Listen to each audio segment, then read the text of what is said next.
Welcome to Branson, Missouri. Located in the heart of the Ozark Mountains, this popular vacation destination holds claim to 3 mountain lakes, surrounded by millions of acres of unspoiled mountain wilderness. The pristine natural surroundings bring millions of visitors each year to the Branson Tri-Lakes area, and the entertainment keeps them coming back.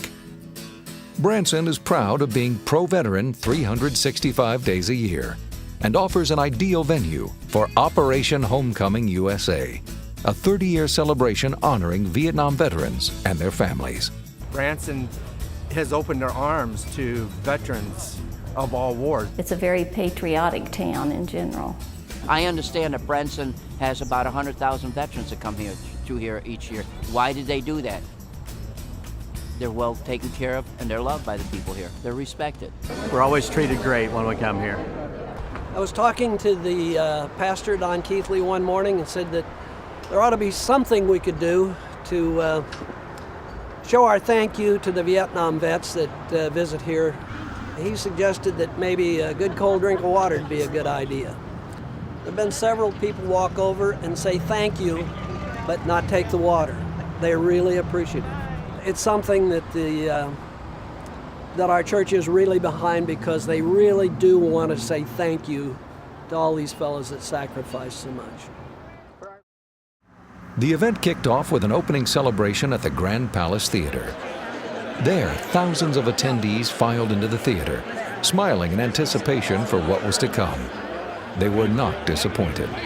The ceremony that followed featured a color guard procession and welcoming comments from event organizers, all highlighted by a speech from the Secretary of Veterans Affairs, James Nicholson.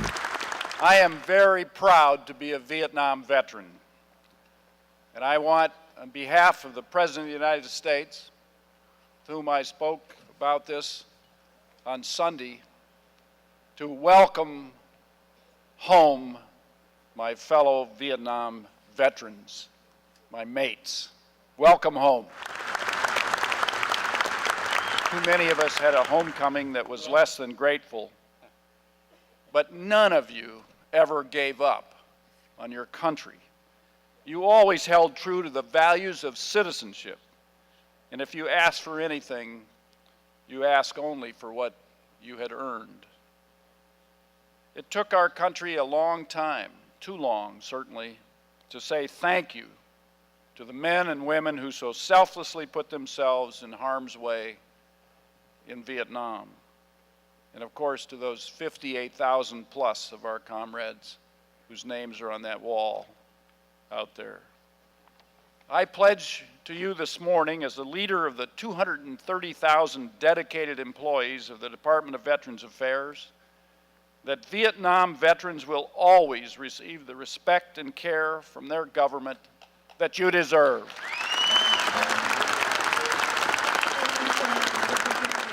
America is proud of you, Vietnam veterans, because you served in the righteous mission of freedom, because you brought honor to your uniform by believing in and fighting for a cause more dear than your own life.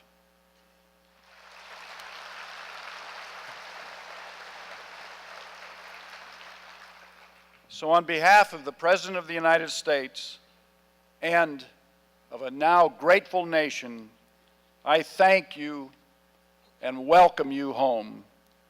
And may God please continue to bless you and to bless America. During the show, the veterans were treated to some good old country western entertainment, featuring the Duttons, Branson's favorite musical family. 4 generations of Duttons had the audience tapping their feet and clapping their hands. Even the little kids got into the act. It was a great way to kick off a week to remember, and it was just the beginning. Outside the Grand Palace was the Village, the main site for anything having to do with Operation Homecoming USA.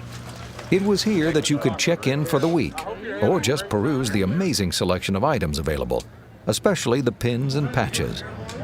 Pins and patches of every variety were on display, each one carrying a message to whoever saw it. A message that said, I'm a Vietnam veteran and proud of it. The village was also the place where many Vietnam veterans could reunite with their old buddies, or even make some new ones. For some, it would be their first reunion. For others, it would be just one of many. But for all, it was an event not to be missed. The chance to laugh, to cry, to honor, to heal, and to really just remember was for many the true impact of the event. There was no question in my mind that I would do anything possible to assist in any way as a volunteer, helping to organize the project management team, etc. Because as a Vietnam vet, I wanted to be able to give back and do whatever I could do. One of the more emotional parts of this has been meeting people on the airplane coming here who were so emotional about the fact that somebody's actually doing this and that it reaches out nationally. You know, Vietnam may have been a long time ago, but you still have memories. And the opportunity to come to Branson, where they were going to celebrate with us, was an opportunity I wasn't going to miss. It's an honor to be here and to see my old buddies here and just reminisce about Vietnam and the homecoming that we're getting here. We enjoy the hell out of it. It's awesome. Branson's treating us real well. Really good, yeah. And there was much more to see and do at Operation Homecoming USA. During the week, twice a day, the Budweiser Clydesdales would hitch up and take a few laps around the village. Formally introduced to Anheuser-Busch in 1933, these gentle giants had been goodwill ambassadors for the company ever since. And Budweiser continued the goodwill at their nearby exhibit called Here's to the Heroes Tour 2005. This interactive display featured a mobile recording studio where visitors could record messages of support for the U.S. troops overseas. The patrons also enjoyed a rare flyover from a B-2 stealth bomber out of Whiteman Air Force Base in Missouri. This state-of-the-art aircraft treated onlookers with 2 high-speed, low-flying passes over the Grand Palace. The Point Royale Golf Resort was home to the event's golf tournament. 144 vets paired up for a hopeful day of long drives and short putts. The highlight of the tournament was a long drive display put on by Bill Draghi and Bobby Fernhater, where each champion would hit a drive for the player. These 2 bombers were consistently putting the ball on a green 350 yards away. Thank you very much. The unwanted hooks from the golf tournament gave way to the needed hooks for the event's bass fishing tournament.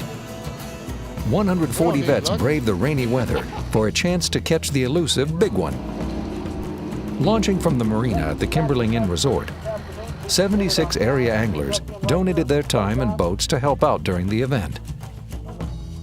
The top catch of the day was a 5 1/4 pound largemouth bass worth $750. The once-in-a-lifetime experience to ride in a Huey helicopter was offered by the Sky Soldiers Combat Airshow team. After signing in, groups of 10 were sent to a waiting area where they were given safety briefings before heading out to the landing zone. With rotor blades thundering in the distance, many began to relive their Vietnam experience as soon as they crossed the ropes. Definitely going to be sort of a flashback. Of course, you know, every time you hear the sound, you never forget that sound. It just gives you goosebumps. I mean, it just instantly reminds you of Vietnam. I was in Vietnam from 1967 to 1968. Came home right after the Tet Offensive in 1968. That's the last time I've been on a helicopter. I can still remember the climbing in and out and having to jump out a pretty good ways up in the air, and the rucksack driving you in the ground. This type of helicopter you can pick up from miles away, and you can actually distinguish every helicopter that's in the air. It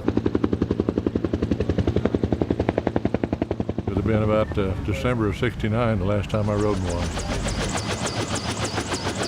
I'm sharing this ride with my wife. Hopefully, with her riding with me, it'll kind of refocus my feelings about Vietnam, and she can share the experience. Each helicopter carries a Purple Heart, and when you fly with the Sky Soldiers, You're flying in the very same Huey that carried injured soldiers away from the battlefield, saving countless lives. It's not hard to understand how that could be a very emotional experience for many veterans. It was really neat to go back up again. It felt just like I was back at in Vietnam again, but not having the experience of terror, knowing that when it came down, there might be an enemy waiting for me. Well, it was a real familiar experience, but it's been 35 years since I experienced it. The last time I was on one, I was bleeding a little bit. Was glad to get on it, was glad to get on this one. What I just did was relive something I didn't think I'd ever have a chance to do again, and that's ride in an assault helicopter. This time I had my grandson and my wife with me. I've told stories to my students about this, and I sometimes have relived it in my mind, but to have a chance to do it in actuality, it was well worth it. Well worth it. This ride in the helicopter was a real memory. Real memory. I pledge allegiance to the flag of the United States of America and to the republic for which it stands, one nation, under God, indivisible, with liberty and justice for all.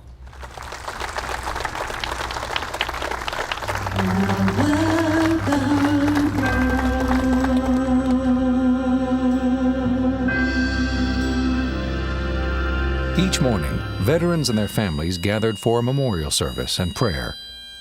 For many, this was a time to remember those lost and bring closure to a 30-year wound that never healed. For every young man and woman who went to Vietnam, they made themselves an offering, a sacrifice, and placed themselves on the altar. This wall behind us recommends those whose sacrifice was called while they were there. One of those men, Bill Snyder, looked at me lying on the ground in the kill zone, being shot at by a machine gun every time I twitched. From a shelter about 12 feet away, he looked into my eye, and his look said goodbye, and then he threw himself between me and the enemy and gave his life that I could live. This is a wall that is, it's living, it's breathing. It's not a, these people here aren't dead. Those 58,000 people still live, they breathe, and their heart's still beating here. The Dignity Wall is a 3/4 scale replica of the Vietnam Memorial in Washington, D.C., and gives veterans a chance to pay tribute to over 58,000 fallen comrades. The exhibit crisscrosses the country each year, allowing millions of visitors to reach out and etch the names of friends and family that never made the return voyage. The surface tells a different story to every hand it touches, to every set of eyes cast upon it, and those who experience its reflection are often brought to tears. I come back home and really tried to forget it. And it took me 35 years. We know that we can't bring them back, but we can give them our love and our attention and our tears and salute them for that. I spent the whole day there, more or less, after I reviewed their names and everything. I just wanted some quiet time and peace and just, bring back some memories. Hard to remember names. It's hard to remember a lot of what happened over there. And you have dreams about it, nightmares about it. But at the same time, you kind of like to vividly remember some of the good things. I think the nation now has realized, that, hey, if it wasn't for the veteran, we wouldn't be where we're at today. We're able to travel from state to state, do what we want, eat where we want, because of these people on this wall.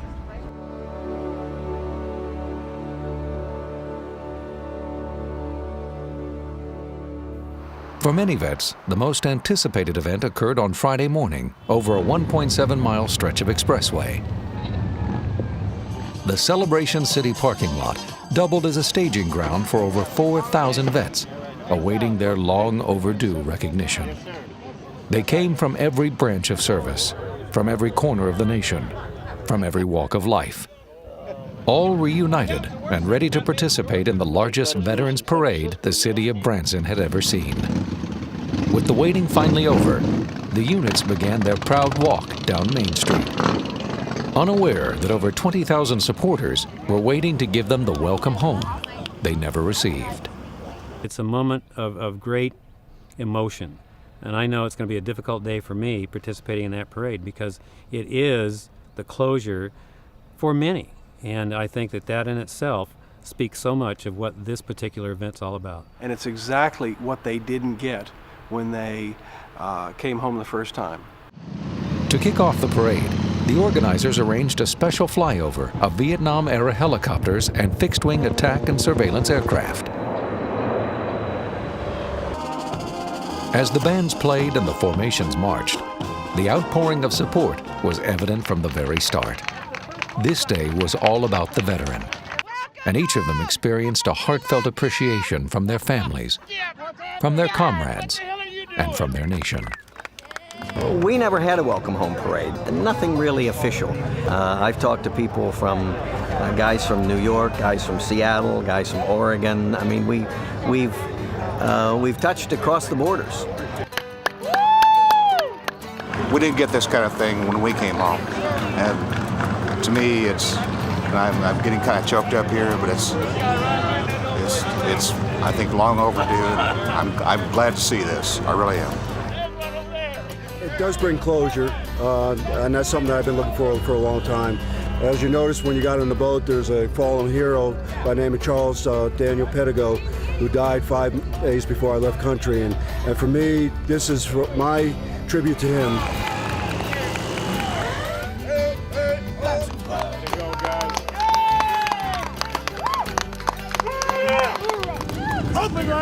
I think what moved me the most was when my unit came over the hill and I got a chance to see, because I couldn't find them all week here, and finally I seen them. I walked out there and I shook their hands and welcomed them.